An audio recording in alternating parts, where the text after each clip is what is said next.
The Capacitor Interactive Calculator helps you analyze capacitor behavior across 6 different calculation modes for your circuit design needs. Let's explore the drop-down menu for calculation mode.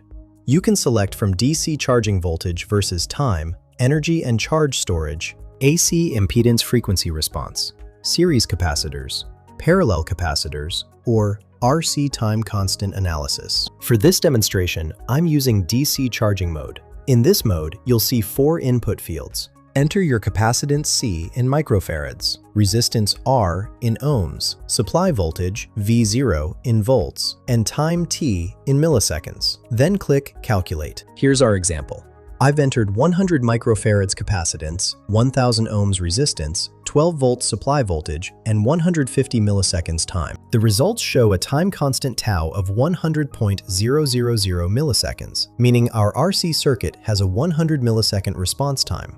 The capacitor voltage reached 9.322 volts, which represents a 77.7% charge level. The charging current is 2.678 milliamps. We've stored 4.345 millijoules of energy and accumulated 932.24 microcoulombs of charge. This comprehensive analysis helps you understand your capacitor's charging dynamics at any given time point. Find the link in the description below.